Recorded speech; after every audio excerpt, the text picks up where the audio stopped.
Everyone, welcome to my channel. आज जो है हम बात करने वाले हैं लैटिट्यूड और लॉन्गिट्यूड लाइंस के बारे में। इससे पहले मैंने थोड़ा सा ग्लोब का और ज्योग्राफी को डिफाइन करा था, जिसमें इंट्रोडक्शन लेक्चर अगर आपने नहीं देखा है तो उसे ज़रूर देख लें। फिलहाल मैं इस वीडियो को स्टार्ट करती हूँ। इसके बाद मैं जल्द ही अब वर्ल्ड मैप को शुरू कर दूँगी और इंडियन ज्योग्राफी को भी। इस वीडियो में हम पूरा डिटेल्स में जानेंगे लैटिट्यूड और लॉन्गिट्यूड क्या है। मुझे लगता है कि इस वीडियो को देखने के बाद आपको जो है जितने भी क्वेश्चंस एग्जाम्स में पूछे जाते हैं इस टॉपिक से, वो क्वेश्चंस आपके कभी नहीं छूटने वाले। देखिए, सबसे पहले लैटिट्यूड और लॉन्गिट्यूड की ही बात करते हैं हम। अक्षांश और देशांतर रेखाओं की यदि बात कर लेते हैं हम, तो ये रेखाएं जो होती हैं ये काल्पनिक रेखाएं हैं, आप सबको पता होगा। काल्पनिक यानी इमेजिनरी लाइन्स हैं। हमारी अर्थ पर एक्चुअल में ऐसी कोई भी रेखा नहीं खींची गई है, ठीक है, बल्कि हमने ग्लोब पर अक्षांश और देशांतर रेखाओं को इसलिए खींचा है ताकि हम किसी भी एरिया को जो है डिकोड कर सके। जल कहाँ है, स्थल का हिस्सा कहाँ पे है, लैंड का हिस्सा यानी, और वाटर का हिस्सा कहाँ पे है। तो किसी भी एरिया, कौन सा देश कहाँ है, कितने डिग्री लैटिट्यूड पे है, इसको आसानी से समझ में आ सके। यही वजह है कि हमने अक्षांश और देशांतर रेखाओं को ग्लोब पे खींचा है। तो जाहिर सी बात है, पृथ्वी हमारी पश्चिम से पूरब घूमती है, तो इस तरीके से ग्लोब पे जो पश्चिम से पूरब की तरफ सीधी रेखाएं खींची गई हैं, पश्चिम से पूरब की तरफ खींची गई सीधी रेखाओं को क्या कहते हैं, हम अक्षांश रेखा कहते हैं। यानी दूसरे शब्दों में इसे हम ये भी कह सकते हैं कि हमारी पृथ्वी पे यानी खींची गई हॉरिजॉन्टल लाइन, क्षैतिज रेखाओं को हम क्या कहते हैं, अक्षांश रेखा कहते हैं। थोड़ा सा एक चीज़ ये देखिए, थोड़ा समझने वाली बात है। ये हमारा ग्लोब क्या दर्शाता है, एक तरीके से हमारा ये स्फीयर है, गोला है। तो जाहिर सी बात है कि स्फीयर का केंद्र बिंदु होगा, तो हमारी पृथ्वी के केंद्र बिंदु से मानकर ही क्या खींचा गया है, ये सारी रेखाओं को खींचा गया है। ओके, तो जब पृथ्वी को केंद्र मानकर, तो मान लीजिए यहाँ पृथ्वी का ये केंद्र है, तो इसके ठीक इसी के पास अगर कोण खींचा जाएगा कोई, तो वो 0 डिग्री कोण होगा, ठीक है। तो यही कारण है कि पृथ्वी के ठीक बीचों बीच जो रेखा खींची गई है उसे जो है 0 डिग्री, और जाहिर सी बात है अक्षांश रेखा कहते हैं। क्यों कहते हैं, क्योंकि ये जाहिर सी बात है क्षैतिज है, इस वजह से इसे हम अक्षांश कहेंगे, लैटिट्यूड लाइन कहेंगे। और पृथ्वी के जो है बिल्कुल बीचों बीच खींचा गया है। तो यही कारण है कि जब ये पृथ्वी के बीचों बीच इसे खींचा गया है यानी ग्लोब पर, तो ये 2 बराबर भागों में बांट देता है। यानी कि पृथ्वी को ये क्या कर रहा, 2 बराबर भागों में, इक्वल पार्ट में बांट रहा। इसलिए इसे हम, इस रेखा को हम क्या नाम दे देते हैं, इक्वेटर। साथ ही ये भूमि के सीधे मध्य में बीचों बीच से गुजरा है, इसलिए इसे भूमध्य रेखा कहते हैं। और ग्लोब ज्योग्राफी की भाषा में जो है इसे हम विषुवत रेखा भी कहते हैं।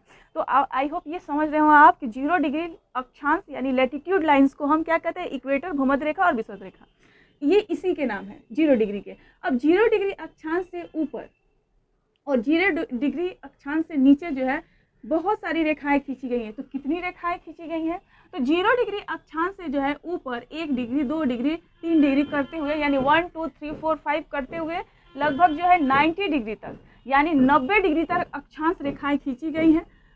ठीक वैसे ही 0 डिग्री से साउथ में जो है वहीं 1 2 3 4 5 करते करते जो है 90 डिग्री यानी 90 डिग्री तक जो है दक्षिण में भी अक्षांश रेखाएं खींची गई है। तो इस तरीके से क्वेश्चन आता है कि सबसे बड़ी अक्षांश रेखा कौन सी है और सबसे छोटी अक्षांश रेखा कौन सी है। तो जाहिर सी बात है कि ये पृथ्वी के केंद्र बिंदु से जब खींचा गया है तो ये हिस्सा उभरा हुआ है।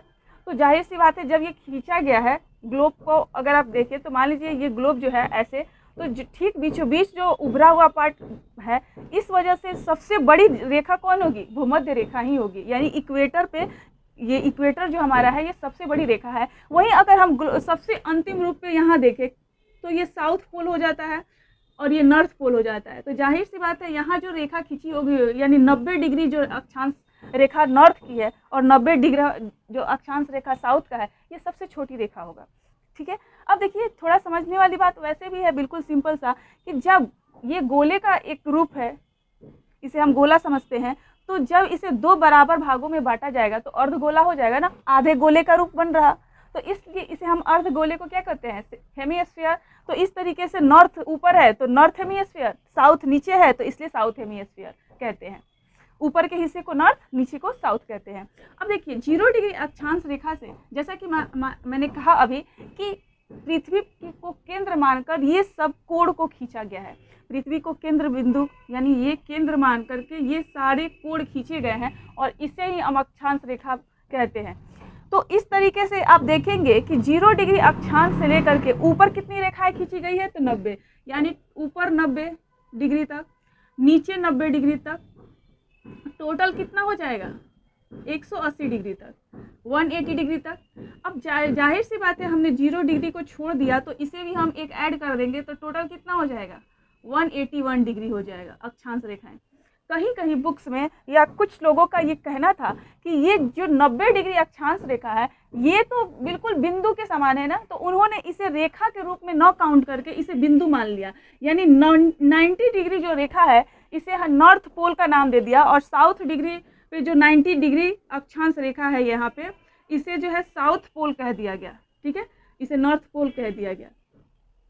तो आई होप आप ये समझ रहे हो। तो इस वजह से जब 2 घटा देंगे यानी जब इसे हम बिंदु मानेंगे, नॉर्थ पोल 90 डिग्री नॉर्थ का जो अक्षांश रेखा है और साउथ डिग्री जो 90 डिग्री यानी साउथ में जो 90 डिग्री अक्षांश रेखा है, इन दोनों को जब हम बिंदु मान लेते हैं तब टोटल अक्षांश रेखाएं 181 नहीं रह जाएंगी बल्कि 2 घट जाएगा तो कितना हो जाएगा 179 हो जाएगा।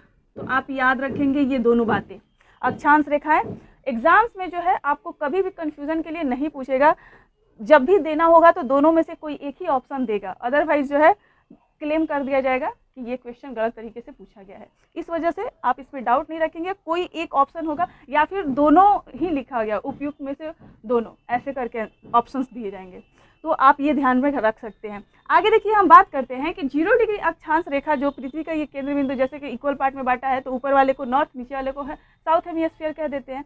तो इस तरीके से 0 डिग्री अक्षांश रेखा के ठीक ऊपर जाते हैं हम जब, तो 1 डिग्री 2 डिग्री 3 डिग्री करते करते जाते हैं तो 23.5 डिग्री पे जो नॉर्थ में है और 23.5 डिग्री जो साउथ में है, इसका स्पेशल नाम रखा गया है। क्यों रखा गया है 23.5 डिग्री का नाम, आगे बताते हैं। और ठीक ऐसे ही जो 23.5 के बाद आगे जाएंगे तो 66.5 डिग्री नॉर्थ में और 66.5 डिग्री जो है साउथ में जो है जो रेखा है उसका जो है स्पेशल नाम रखा गया है। इसके पीछे की बात ये समझ लीजिए, मान लीजिए कि ये जो है ये कितने डिग्री का कोण बना रहा, तो ये अभी 90 डिग्री का कोण बना रहा।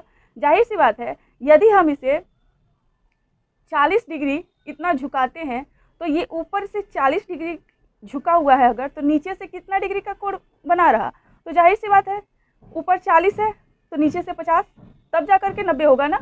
तो ठीक वैसे ही जो है हमारी पृथ्वी अपने अक्ष पे झुकी हुई है। तो कितनी झुकी हुई है, तो हमारी पृथ्वी अपने अक्ष पे 23.5 डिग्री झुकी हुई है। तो 23.5 डिग्री जब वो झुकी हुई है ऊपर से, तो नीचे से कुछ ना कुछ कोण तो बन रहा होगा, तो नीचे का कोण 66.5 डिग्री का बन जाता है।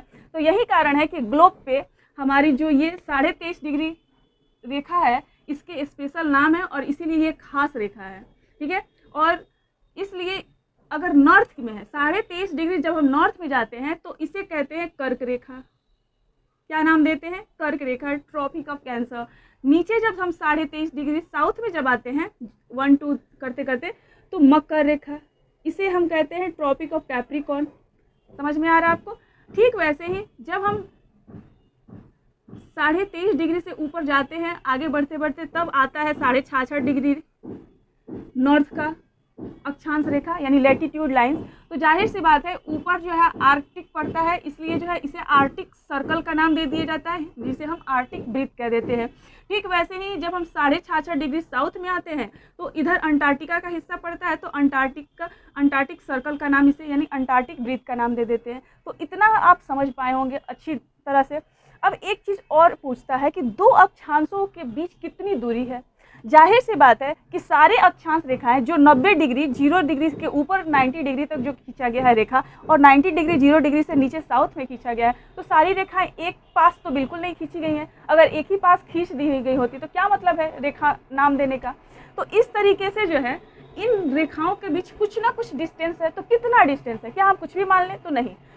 0 डिग्री अक्षांश रेखा से अगर हम ऊपर भी जाते हैं 1 डिग्री 2 डिग्री का 3 ऐसे 4 5 यानी 1 2 3 4 करते और नीचे भी आते हैं, तो इन अक्षांश रेखा ये अक्षांश रेखाएं समान अंतराल पर खींची गई हैं, यानी कि इनके बीच का अंतराल जो है, गैप जो है, वो लगभग समान है। यही कारण है कि ये समानांतर इन अक्षांश रेखाओं को कहते हैं।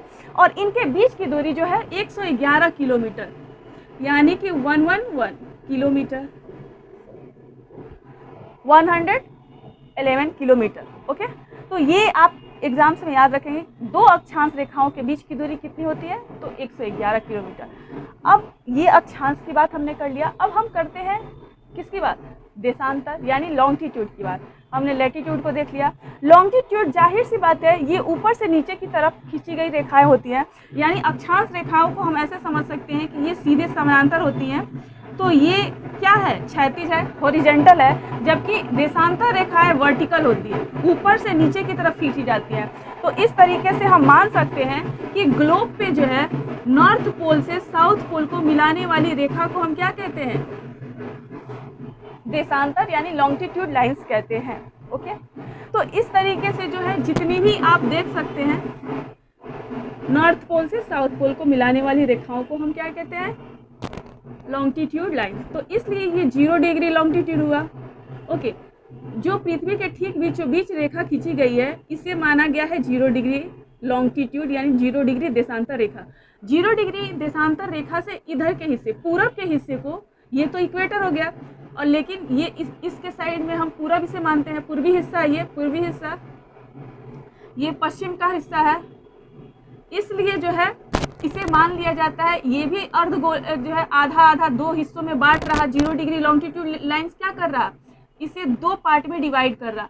तो पूरब वाले हिस्से को पूर्वी गोलार्ध यानी ईस्ट हेमिस्फीयर, और पश्चिमी वाले हिस्से को हम कहते हैं वेस्ट हेमिस्फीयर यानी पश्चिमी गोलार्ध और पूर्वी गोलार्ध।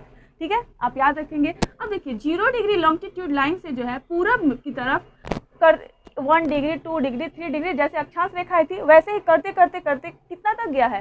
तो 180 डिग्री तक, यानी कि 180 डिग्री तक पूरब में खींचा गया है। ठीक वैसे ही 0 डिग्री लॉन्गिट्यूड लाइन से पश्चिम की तरफ कितना खींचा गया है? तो 180 डिग्री, यानी कि 180 डिग्री तक लाइंस खींचे गए हैं। तो जाहिर सी बात है ये गोला है तो 360 डिग्री वैसे भी बनता है टोटल।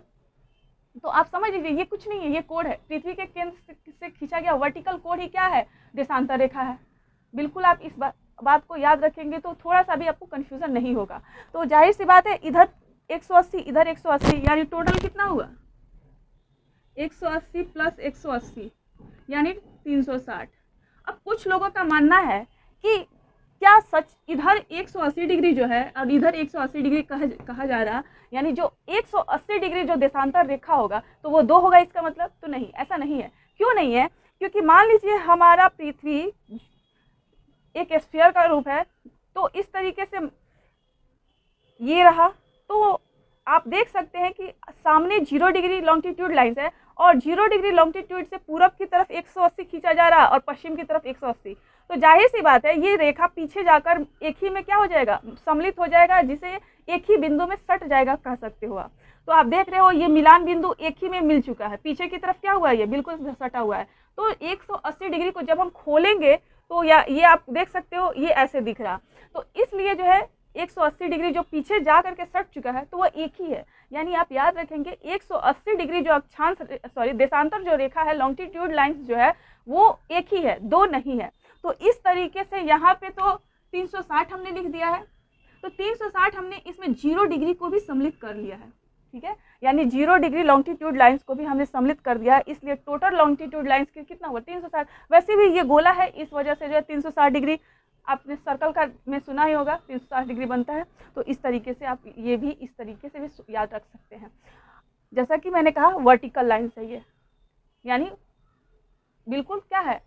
सीधी ये लाइन खींची गई है, इसलिए इसे हम ऊर्ध्वाधर या फिर वर्टिकल कहते हैं।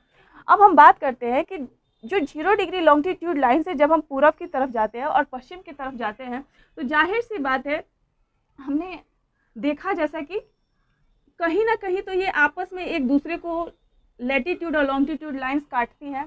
क्योंकि बहुत देशांतर रेखाएं और अक्षांश रेखाएं जो है हर जगह काटती हैं, लेकिन सारे बिंदुओं को जानना समझना उतना ज़रूरी नहीं है। कुछ मेन लाइंस है जिसके ऊपर क्वेश्चंस आते हैं, उसी को जानना, उसी को समझना जरूरी है।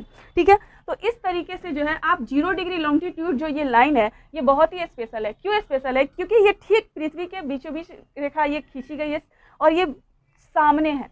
0 डिग्री अक्षांश रेखा बिल्कुल सामने खींचा गया है और उसके ठीक पीछे कौन है? 180 डिग्री यानी 180 डिग्री लॉन्गिट्यूड लाइन है। तो 0 डिग्री से समय का निर्धारण होता है और 180 डिग्री जो उसके ठीक अपोजिट है उससे तिथि यानी तारीख यानी डेट का निर्धारण किया जाता है। इसलिए ये दोनों रेखाएं बहुत ही इंपॉर्टेंट है। तो 0 डिग्री जो है लॉन्गिट्यूड लाइन्स है, इसे नाम बहुत सारे इसके नाम है। पहला तो ये 0 डिग्री लॉन्गिट्यूड लाइन है यानी कि 0 डिग्री देशांतर हिंदी में कहते हैं। दूसरा इसे प्रधान मध्याह्न रेखा भी कहते हैं। तीसरा इसका नाम जो है प्राइम मेरिडियन लाइन भी कहा जाता है, प्रधान यामोत्तर रेखा हिंदी में। ओके, इसके अलावा इसी रेखा को GMT भी कहा जाता है। 0 डिग्री को GMT कहा जाता है, ग्रीनविच मीन टाइम भी कहा जाता है। यानी कि 0 डिग्री को क्या क्या नाम दिया गया है? प्रधान मध्याह्न रेखा। ठीक है, इसके अलावा GMT, इसके अलावा इसका नाम 0 डिग्री लॉन्गिट्यूड तो है ही। ओके, तो आप इस बात को याद रखेंगे।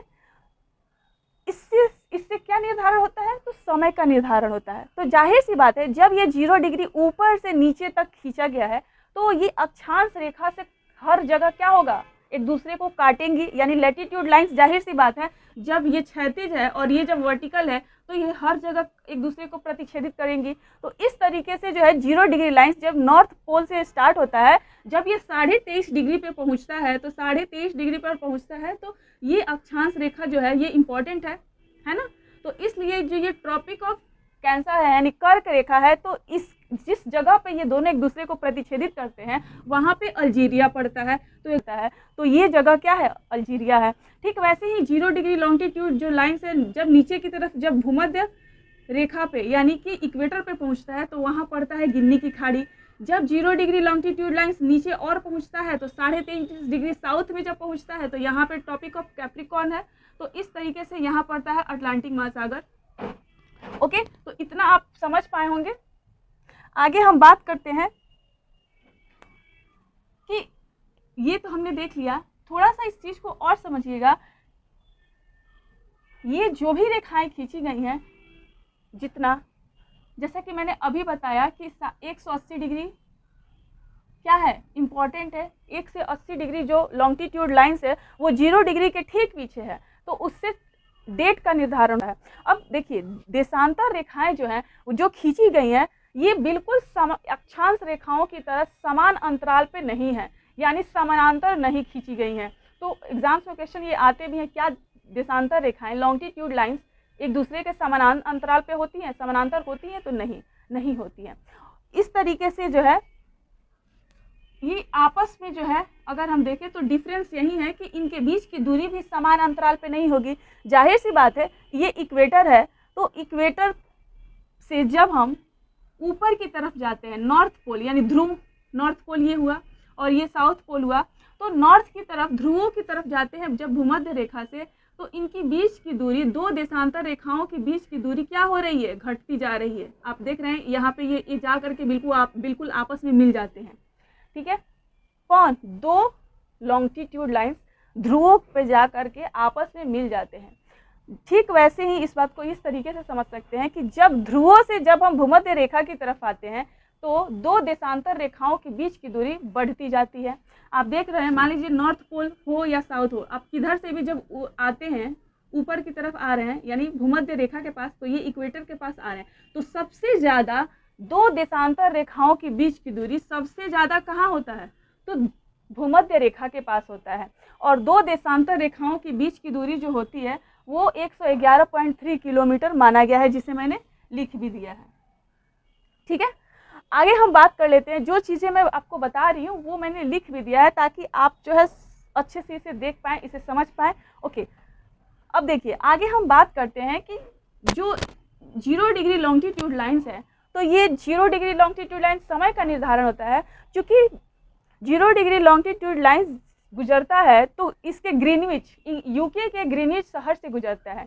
अब इस लाइन पे 0 डिग्री लॉन्गिट्यूड लाइन के पास जितने भी देश हैं वो उतने फेमस नहीं है जितना कि यूनाइटेड किंगडम यानी इंग्लैंड इस यहाँ पड़ता है, उतना फेमस बाकी सब नहीं है। यही कारण है कि ग्रीनविच शहर के फेमस होने से, यूके के फेमस होने से इस लाइन का नाम, 0 डिग्री लॉन्गिट्यूड लाइन का नाम जो है GMT यानी कि ग्रीनविच मीन टाइम रख दिया गया। ठीक है, तो इस बात को आप ध्यान रखेंगे। अब देखिए ग्रीनविच मीन टाइम जो है लॉन्गिट्यूड लाइन्स है, तो इसको हमने ये देख लिया, थोड़ा सा समझ लीजिएगा। यहाँ देखिए, यहाँ मैंने दिखाने का प्रयास किया है कि 0 डिग्री लॉन्गिट्यूड जो ये लाइन है ये बिल्कुल ठीक सामने है। ठीक है, ग्लोब पे अगर सामने है तो इसके ठीक पीछे कौन है, 180 डिग्री, 180 डिग्री लॉन्गिट्यूड। इसे कहते हैं इंटरनेशनल टाइम लाइन, इसे कहते हैं इंटरनेशनल डेट लाइन, यानी अंतर्राष्ट्रीय तिथि रेखा, अंतर्राष्ट्रीय समय रेखा। ओके, तो अब देखिए 0 डिग्री जो लॉन्गिट्यूड लाइन है, इससे समय का निर्धारण होता है। किस तरीके से होता है इसे हम बताएंगे। सब उससे पहले जान लीजिए इंटरनेशनल डेट लाइन के बारे में थोड़ा सा। इंटरनेशनल जो डेट लाइन है, तिथि जो रेखा है, तो ये रेखा जो है प्रशांत महासागर से खींचा गया है। क्यों खींचा गया है प्रशांत महासागर से, तो इसके पीछे रीज़न है। रीज़न यही है कि ये रेखा जो है 180 डिग्री जो लाइन है, ये लगभग वर्ल्ड के जितने भी देश हैं उनके समय यानी उनके टाइम में और उनके डेट में, तारीख में ज़्यादा का डिफरेंस ना हो, इस बात का ध्यान रखते हुए जो है इसे स्थल भाग से न खींचकर इसे जो है जल मार्ग यानी कि इसे वाटर वे से खींचने का कोशिश किया गया। और इसके लिए सबसे सूटेबल जगह दिखा तो वो दिखा 180 डिग्री लॉन्गिट्यूड, यानी कि 180 डिग्री लॉन्गिट्यूड जहाँ स्थित है जो रेखा, वो लगभग पूरा हिस्सा उधर क्या पड़ता है, पूरा का पूरा हिस्सा ये जल का हिस्सा ही पड़ता है। यही कारण है कि इसे ही चुना गया, क्या करने के लिए, तिथि का निर्धारण करने के लिए। तो ये तो काल्पनिक रेखा है, तो इसे खींचा गया ये मानते हुए कि इसमें क्या है, कोई भी स्थल का हिस्सा ना है। इसलिए जब एक 180 डिग्री पे ये जब रेखा खींचा गया तो इसे अपने स्थान से 4 बार मोड़ा गया है। मैंने इसे मोड़ने का प्रयास करके दिखाने की कोशिश की है कि लगभग 4 बार मोड़ा गया है। अगर डिजिटल बोर्ड होता तो और अच्छे से आपको दिखता, फिर भी हम इसे समझा रहे हैं कि आप इतना समझिए कि ये 180 डिग्री लाइन जो ये इमेजिनरी लाइन खींची गई है, इसे इसी पे क्या खींचा गया है, अंतर्राष्ट्रीय तिथि रेखा खींचा गया है। तो इस रेखा को, अंतर्राष्ट्रीय तिथि रेखा को 4 बार मोड़ा गया है। क्यों मोड़ा गया है, क्योंकि बीच बीच में थोड़ा सा स्थल के हिस्से जो आ रहे थे उसे हटा करके वाटर वे यानी जल मार्ग को चुनते हुए ध्यान में रखते हुए क्या किया गया, थोड़ा थोड़ा 4 बार इसे मोड़ा गया है। तो एग्जाम में क्वेश्चन आता है कि 180 डिग्री लाइन जो है लगभग कितने बार अपने स्थान से मुड़ा हुआ है, तो 4 बार मुड़ा हुआ है। आगे देखिए, ये खींचा गया है तो प्रशांत महासागर से। इसके अलावा ऊपर में ही जो है प्रशांत महासागर, यहाँ मैंने लिख भी दिया है अंतर्राष्ट्रीय तिथि रेखा को, प्रशांत महासागर और चुकी सागर, इसके अलावा आर्कटिक सागर भी होगा, आर्कटिक सागर। तो ये लगभग पढ़ते हैं, तो लगभग इसी के पास पढ़ते हैं, इसलिए मैंने इसको लिख दिया कि चुकी सागर और आर्कटिक सागर लगभग ये इन्हीं के पास में खींचा गया है। किसे, तो 180 डिग्री को। अब इसे याद रखिएगा। इसके अलावा हमने जो भी बताया वो लिख भी दिया है। अब देखिए अंतर्राष्ट्रीय जो तिथि रेखा है, जब हम इसके पूर्व में, इधर ईस्ट पड़ता है इधर वेस्ट, तो जब हम अंतर्राष्ट्रीय तिथि रेखा से पूरब की तरफ जाते हैं, पूरब की तरफ हम जाते हैं तो उसमें जो है एक दिन घट जाता है। वहीं जब हम पश्चिम की तरफ जाते हैं तो एक दिन, इधर वेस्ट है तो इधर जब जाते हैं तो उसमें एक दिन बढ़ जाता है। किससे, तो 0 डिग्री ये जो हमारा है इससे। इस चीज़ को देखिए, 180 डिग्री देशांतर से पूरब की ओर जाने पे एक दिन घटता है, जबकि पश्चिम की ओर जाने पे एक दिन बढ़ता है। क्यों बढ़ता है, क्योंकि टाइम के वजह से। 0 डिग्री लॉन्गिट्यूड लाइंस जो है उसे हम आगे समझा रहे हैं। इसी के रीज़न से जो है 180 डिग्री जो लॉन्गिट्यूड लाइन है, जब हम पूरब की तरफ जाते हैं तो जितना दिन टाइम के अंतर होता है, टाइम के अंतर होने से गैप के कारण एक दिन इधर घट जाता है, और टाइम के गैप होने की वजह से जो है एक दिन पश्चिम में जब हम जाते हैं तो बढ़ जाता है। तो टाइम का गैप क्यों होता है अलग अलग, क्योंकि हर लॉन्गिट्यूड लाइन क्या है, दूरी पे स्थित है और जाहिर सी बात है 1 डिग्री से 2 डिग्री जाने में कुछ समय लगेगा, 2 डिग्री से 3 डिग्री में जाने में समय लगेगा। तो ये समय के अंतर पाए जाते हैं। कितना समय का डिफरेंस होता है उसे हम डिटेल्स में समझने का प्रयास करते हैं, ठीक है। उससे पहले थोड़ा सा ये समझ लीजिए यहाँ पे कि 0 डिग्री जो लॉन्गिट्यूड लाइन और लैटिट्यूड लाइन्स है, इसमें आपको देखने को मिलेगा कि सबसे ज़्यादा इस हिस्से में, यानी 0 डिग्री अक्षांश इसी के पास, इसके समानांतर तो खींची गई हैं। मैंने यहाँ लॉन्गिट्यूड को दिखाया है, यहाँ लैटिट्यूड को दिखाने का, बट अलग अलग नहीं है, ग्लोब पे दोनों ही एक साथ है। आप समझ सकते हैं, यहाँ मैंने दिखाया भी है, मेन लाइन अक्षांश रेखाओं को यहाँ दिखाने का प्रयास किया है और फिर लॉन्गिट्यूड लाइन्स को दिखाने का प्रयास किया है। क्योंकि 180 डिग्री तक पूरा खींच पाना पॉसिबल नहीं है, या फिर यहाँ भी 90 डिग्री तक इधर और 90 डिग्री तक ऊपर, यानी 90-90 खींच पाना, रेखाओं को दिखा पाना पॉसिबल नहीं है। इसीलिए कुछ मेन जो इम्पोर्टेंट लाइन्स हैं उन्हीं को ही मैंने दिखाया है। आगे देखिए, 0 डिग्री वह रेखा है जहाँ पे सूरज की किरणें बिल्कुल लंबवत, बिल्कुल सीधे पड़ती हैं। तो सीधे पड़ती हैं जिसके कारण यहाँ पे दिन और रात दोनों ही एकदम समान बराबर बराबर होता है। तो दिन और रात बराबर कहाँ होता है, एग्जाम में क्वेश्चन आता है, तो दिन और रात इक्वेटर पे बराबर होता है। अब इक्वेटर पे सूर्य की किरणें 0 डिग्री से ऊपर अगर हम जाएं तो 23.5 डिग्री तक, और 0 डिग्री से नीचे साउथ में 23.5 डिग्री के बीच में ही क्या होती है, सूरज की किरणें पूरी तरीके से पड़ती हैं। सूर्य गर्मी के दिनों में जब है वो कर्क रेखा पर बिल्कुल लंबवत हो जाता है। ठंडी के दिनों में जब धीरे पृथ्वी के घूमने की वजह से जब सूर्य की किरणें 23.5 डिग्री जब साउथ में चली जाती हैं, बिल्कुल सीधी यहाँ पे पड़ती हैं, तो इधर क्या पड़ता है, ठंड पड़ जाता है। तो ये देखने को मिलता है कि 23.5 डिग्री नॉर्थ और 23.5 डिग्री साउथ के बीच में ही सूरज की किरणें क्या पड़ती है, सीधी पड़ती हैं। और बाकी 23.5 डिग्री के ऊपर, यानी 23.5 डिग्री से ऊपर भी सूरज की किरणें पड़ती हैं, लेकिन सीधी नहीं पड़ती हैं बल्कि तिरछी पड़ती हैं। यही कारण है कि यहाँ जो भी देश है, चाहे वो नॉर्थ अमेरिका हो का पूरा हिस्सा, कॉन्टिनेंट जो है, इसके अलावा यूरोप का हिस्सा हो, इधर रूस का पार्ट हो, यानी यूरोप में जितने भी लगभग ऊपर के देश हैं इस साइड के, और रसिया, यूरोप और एशिया दोनों का हिस्सा है, तो लगभग जो 23.5 डिग्री के बाद ऊपर के जो भी इधर देश पड़ते हैं, जो भी, तो उस वहाँ पे क्या होता है, ठंड पड़ता है और वहाँ पे सूरज की किरणें कम जाती हैं, जिसके कारण वहाँ के लोगों का स्किन का जो कलर होता है वो गोरा यानी वाइट वो होते हैं। और जो भी लोग इसके बीच में होते हैं वो क्या होते हैं, उसमें सबसे ज़्यादा गर्मी यहाँ पड़ता है।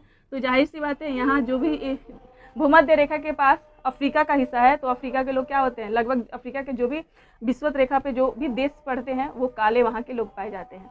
वहीं भारत की स्थिति जो है वो जो है 23.5 यहाँ पे है, लगभग कुछ इस तरीके से भारत की स्थिति है। तो भारत जो है 23.5 डिग्री के ऊपर कुछ हिस्सा है, कुछ नीचे है। तो जो भी भारत का साउथ इंडिया है, तमिलनाडु का पूरा एरिया जो है वो कर्क रेखा के पास पड़ता है। यही कारण है कि यहाँ काले लोग थोड़ा देखने को ज़्यादा मिलते हैं। और वहीं भारत के जम्मू कश्मीर का हिस्सा जो है वहाँ पे ठंड पड़ता है, क्योंकि वहाँ पे सूरज की किरणें तिरछी जाती हैं, बिल्कुल सीधी नहीं जाती है, इसलिए वहाँ के जम्मू कश्मीर के लोग काले आपको नहीं मिलेंगे, वहाँ बिल्कुल गोरे लोग ही होते हैं, ठीक है। वो अलग बात है कि दूसरे एरिया से लोग जाकर वहाँ बस गए हैं, लेकिन वहाँ के प्रॉपर जो भी जम्मू कश्मीर के लोग हैं वो गोरे होते हैं, ठीक है। तो आप इस बात को समझ पाए होंगे, ठीक है। इन चीज़ों को भी मैंने लिख दिया है। इसके अलावा आप ध्यान में रखेंगे कि भूमध्य रेखा जो है, भूमध्य रेखा, भूमि का जो ये मध्य वाला रेखा है, यहाँ पे क्या होता है, गुरुत्वाकर्षण बल सबसे कम होता है, ठीक है। यानी ग्रेविटेशनल फोर्स जो है सबसे कम यहाँ पे होता है, और सबसे ज़्यादा ग्रेविटेशनल जो फोर्स है वो ध्रुवों पे होता है, यानी नॉर्थ पोल पे और साउथ पोल पे सबसे ज़्यादा अधिक होता है, वही मैंने यहाँ पे लिखा है। इसके अलावा आप ये भी याद रखेंगे कि नॉर्थ हेमिस्फीयर, ये नॉर्थ हेमिस्फीयर और ये साउथ हेमिस्फीयर, तो नॉर्थ हेमिस्फीयर और साउथ हेमिस्फीयर जो 30 डिग्री से 35 डिग्री है, थोड़ा सा इसे समझ लीजिएगा। 23.5 डिग्री से जब हम नीचे की तरफ साउथ में आते हैं तो 24-25 करते करते जब हम 30 डिग्री के पास, यहाँ मान लीजिए 30 डिग्री और 35 डिग्री के पास, ये जब इस रेखा, इस बेल्ट में पहुँचते हैं जब हम, और नॉर्थ में भी 23.5 डिग्री के ऊपर,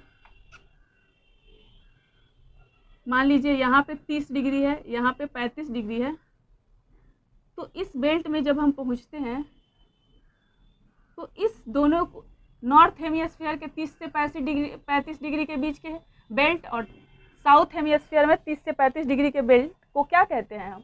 हॉर्स लैटिट्यूड कहते हैं। ठीक है, अक्षांश जो है उसे हॉर्स अक्षांश कहते हैं। क्यों कहते हैं इस बेल्ट को? इस 30 से 35 डिग्री नॉर्थ वाले बेल्ट को भी और साउथ वाले बेल्ट को भी हम क्या मानते हैं? हॉर्स लैटिट्यूड मानते हैं।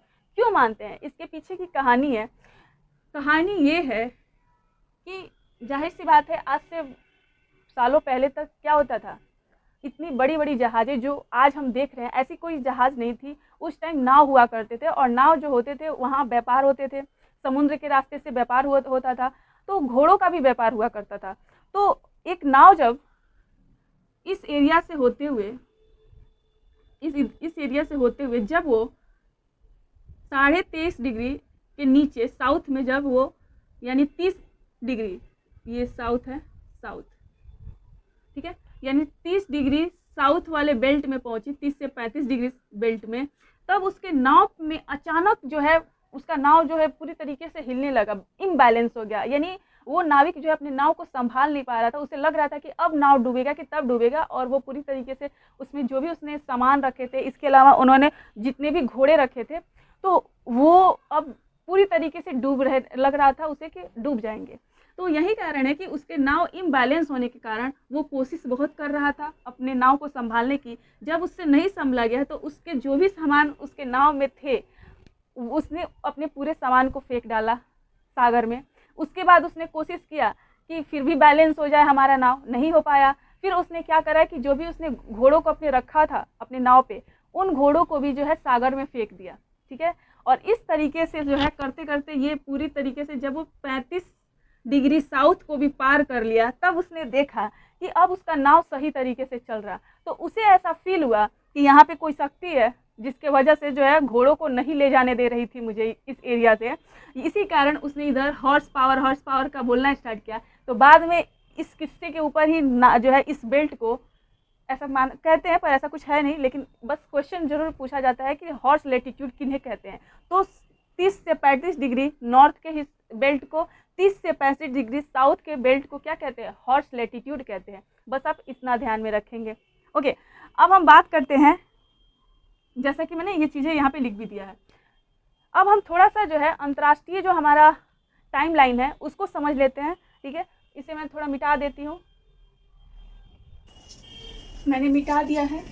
अब हम समझ लेते हैं 0 डिग्री लॉन्गिट्यूड लाइन को। देखिए, मैंने बताया था कि 0 डिग्री लॉन्गिट्यूड जो लाइन है, इसे हम क्या क्या कहते हैं? इसे हम प्रधान मध्याह्न रेखा GMT यानी ग्रीनविच मीन टाइम कहते हैं, और प्राइम मेरिडियन लाइन इसको इंग्लिश में बोल देते हैं। इसके अलावा जो है इसे हम यूनिवर्सल टाइम भी कहते हैं, क्योंकि पूरे विश्व का टाइम इसी से निर्धारित किया गया है। तो जाहिर सी बात है, कैसे समय निकालते हैं इसको समझ लेते हैं थोड़ा सा। ठीक है, तो देखिए, टोटल लॉन्गिट्यूड लाइन्स 360 डिग्री तक है। ठीक है, 1 डिग्री 2 डिग्री करते करते 3 डिग्री यानी 1 2 3 4 से लेकर के तो 180 इधर 180 इधर देखें तो टोटल कितना होगा? 360। तो पूरा हमारी पृथ्वी पूरा कंप्लीट करती है 24 घंटे में इसे चक्कर लगा के। तो 24 घंटे में 30 और 60 डिग्री पूरा कंप्लीट होता है। तो 360 डिग्री को पूरा करने में अगर 24 घंटे का समय लगता है, तो अगर हम 1 घंटे को निकालें, 1 आवर को निकालें, तो 360/24 हो जाएगा। तो ये कटेगा। ठीक है, तो कटेगा तो आ जाएगा 15, यानी कि 15 डिग्री हो जाएगा। तो यहाँ 1 घंटे बराबर हमारा क्या निकल के आ रहा? 15 डिग्री आ रहा। तो इस तरीके से जो है, अगर हम इस घंटे को मिनट में बदल देते हैं, तो यहाँ 15 है और 1 डिग्री इक्वल टू क्या हो जाएगा? 60 मिनट हो जाएगा। घंटा बदलेगा तो अब 15 यहाँ आ जाएगा। तो कटेगा तो 4 मिनट हो जाएगा। यानी 1 डिग्री में जो है ये 60 मिनट है, तो 4 मिनट कट के आ जाएगा। यानी क्या आ जाएगा? 1 डिग्री इक्वल टू 4 मिनट का समय। यानी कि 0 डिग्री से 1 डिग्री अगर पहुंचना है, 2 डिग्री 3 डिग्री 4 डिग्री, तो उसमें 4 मिनट ऐड किया करते जाएगा। तो अगर हम 0 डिग्री लॉन्गिट्यूड लाइन, ये जो GMT हमारा है, इससे जब हम पूरब की तरफ जाएंगे, ईस्ट में जाएंगे, तो 4 मिनट ऐड होगा। वहीं जब हम वेस्ट में पश्चिम की तरफ आएंगे, तो इसमें 4 मिनट कम होगा, घटेगा टाइम। 0 डिग्री लॉन्गिट्यूड जो ग्रीनविच टाइम है, यूनिवर्सल टाइम है, इससे 4 मिनट बढ़ते जाएगा, कहाँ तक बढ़ेगा, तो 180 डिग्री तक। जब हम पूरब में आएंगे, पूरब में जाएंगे तो, और पश्चिम में जब हम आएंगे तो क्या होगा, घटते जाएगा टाइम। कैसे समझ लेते हैं एग्जाम्पल से। देखिए 0 डिग्री लॉन्गिट्यूड लाइन से यदि हमें 15 डिग्री पे पहुंचना है मान लीजिए, तो 1 डिग्री जाने में 4 मिनट का समय यदि लग रहा, तो 15 डिग्री जाने में कितना मिनट का समय लगेगा, गुना कर लेते हैं 60, तो टोटल ये 60 हो जाएगा, 60 मिनट। तो इस तरीके से कितना होगा, ये 1 घंटा हो जाएगा इक्वल टू 1 आवर। ओके, तो 1 घंटा आ रहा, यानी कि अगर ग्रीनविच जो हमारा 0 डिग्री लॉन्गिट्यूड लाइन है, तो ये ग्रीनविच टाइम पे जब दिन के 12 बज रहा होगा यहाँ, तो 15 डिग्री पे कितना बजेगा, उसमें 1 घंटा 12 में ऐड कर देंगे तो कितना हो जाएगा 15 डिग्री पे, तो दिन के 1 बज रहा होगा। ठीक है, वहीं अगर हम पश्चिम की बात कर ले, वेस्ट साइड में हमने ये ईस्ट का देख लिया है, तो अगर हम मानते हैं कि अगर हमें 15 डिग्री जाना है और दिन के 12 बज रहा है ग्रीनिश टाइम पे, तो यहाँ पे 12 बज रहा है, तो 15 डिग्री पहुँचना है, तो उसमें ये 60 मिनट लगेगा जाने में, क्योंकि यहाँ लगभग हमने डिग्री तो सेम लिया है ना, तो समय तो उतना ही आएगा, यानी कि 60 मिनट यानी 1 घंटा। तो जब यहाँ 12 बज रहा होगा दिन का, तो 15 डिग्री जब हम पश्चिम आएंगे तो उसमें 1 घंटा घट जाएगा, यानी दिन के यहाँ पे क्या बज रहा होगा, दिन का 11 बज रहा होगा।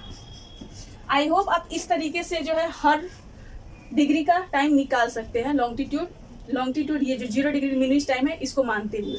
ओके, तो अगर हम भारत का देखें, सारे कॉन्टिनेंट के अपने अपने मानक समय निर्धारित करे गए हैं, तो भारत में हम रहते हैं, तो भारत का हमें जानना जरूरी है। तो भारत का मानक समय रेखा 82.5 डिग्री, ठीक है, 82 हाफ डिग्री को रखा गया है, तो इसको हम निकाल के देख लेते हैं। तो भारत का समय 82.5 है, ठीक है, तो इसको हम इस तरीके से लिख सकते, इसको हम इतना कहते हैं ना 82.5 डिग्री, इस तरीके से लिख सकते हैं। तो इसमें गुना करेंगे हम 4 का, ठीक है, तो कितना हो जाएगा, ये मिनट है अभी, तो टोटल इसका आ जाएगा 330। इस तरीके से ये मिनट में था, तो इसे हम आवर में बदलने के लिए 60 करेंगे, भाग देंगे इससे, तो कटेगा, तो कितना होगा 5.5 आएगा। तो इस तरीके से कितना आ जाएगा, 5 बज के, ये पॉइंट है, तो इसे हम 30 मिनट कर देंगे। तो इस तरीके से कितना हो जाएगा, 5-5.5 घंटे आगे। तो ग्रीनविच टाइम से यदि देखें तो दिन के 12 बज रहा है, अगर ग्रीनविच 0 डिग्री लॉन्गिट्यूड में ये जो ग्रीनविच टाइम है मीन टाइम, यहाँ यदि 12 बज रहा, तो भारत का उस समय टाइम जो हो रहा होगा वो शाम के 5:30 बज रहे होंगे। इसमें हम ऐड करेंगे 5:30, क्योंकि भारत कहाँ स्थित है, तो भारत पूरब में यहाँ स्थित है, ठीक है। तो जब भारत यहाँ स्थित है तो जाहिर सी बात है ऐड हो रहा, ठीक है। तो इस तरीके से भारत ग्रीनिच टाइम से कितना आगे है, तो 5.5 घंटे आगे है। ये एग्जाम्स में क्वेश्चन पूछता भी है, तो आप इसको समझ सकते हैं और बाकी सब निकाल भी सकते हैं किसी भी देश का। अब हम देख लेते हैं, हमने इस चीज़ को देख लिया, समझ ही लिया। अब थोड़ा सा देख लीजिए, ये बात ध्यान में रखिएगा कि जो 0 डिग्री से जब हम पूरब की तरफ जाते हैं, चूंकि ये समय का निर्धारण करता है, तो समय बढ़ रहा, समय क्या हो रहा, बढ़ रहा। तो जाहिर सी बात है इधर हम वेस्ट की साइड में जब आ रहे हैं, इधर बढ़ रहा, तो पश्चिम में जब आ रहे हैं तो समय घट रहा, ठीक है। यहाँ दिन के 12 बज रहा था, तो हमने देखा ही 15 डिग्री पर कितना हो गया, 11 बज रहा था। वैसे वैसे जितना डिग्री होते जाएगा समय उसी तरीके से घटते जाएगा। 4-4 मिनट है तो उसमें ऐड होते जाएगा, ठीक है। तो इस तरीके से आप देख रहे हैं कि समय, वहीं अगर हम तारीख की बात करें, डेट की बात कर लेते हैं, तो दिन वाले डेट, तारीख, तो किसी भी दिन की जो तारीख है, तो जब हम पूरब की तरफ जाते हैं 180 डिग्री से हमारा क्या होता है, डेट का निर्धारण होता है। 180 डिग्री जो लॉन्गिट्यूड, मान लीजिए ये है, सामने दिख रहा है, यहाँ मैंने दिखाया भी है, तो यहाँ जो है 180 डिग्री, ये क्या करता है, इससे डेट, तारीख का निर्धारण होता है। तो इससे जब हम पूरब की तरफ जाते हैं, तो इसमें जैसा कि मैंने पहले भी बताया, इसमें क्या हो जाता है, घटता है, दिन घट जाता है, और एक दिन क्या होता है, घट जाता है। अगर हम पश्चिम की तरफ आते हैं तो एक दिन बढ़ जाता है, किससे, 180 डिग्री लॉन्गिट्यूड से। और ये ऐसा क्यों होता है, क्योंकि समय जो है हो रहा है 0 डिग्री लॉन्गिट्यूड जो देख रहे हैं, तो समय इधर बढ़ रहा, तो समय के गैप होने की वजह से इधर पूरब में उल्टा हो जाता, मतलब वही चीज, समय बढ़ रहा तो दिन जो है वो घट जाता है, और ये क्या हो जाता है, पश्चिम में इधर बढ़ जाता है। कौन बढ़ता है? एक दिन बढ़ता है, तारीख में एक दिन बढ़ता है और इधर तारीख में एक दिन घटता है। अगर ठीक इसके उल्टा समय का देखें तो समय पूरब में बढ़ता है और पश्चिम में समय जितना होता है उतना कम हो जाता है। तो आई होप आपको ये वीडियो समझ में आ रहा होगा। ठीक है, आप सब मेरे वीडियोस को इतना पसंद कर रहे हैं, आप अपना प्यार दे रहे हैं, इसके लिए थैंक यू सो मच। आप सबका दिल से आभार। Thank you so much. आप अपना प्यार हमें दें, इतना इसी तरीके से हमें सपोर्ट करें। अगर आपको मेरे वीडियोस हेल्पफुल लगते हैं तो प्लीज़ अपने ग्रुप में शेयर करें और लाइक शेयर कमेंट चाहेंगे आप करें, क्योंकि आपके कमेंट हमें मोटिवेट करते हैं और भी वीडियोस लाने के लिए। Thank you so much.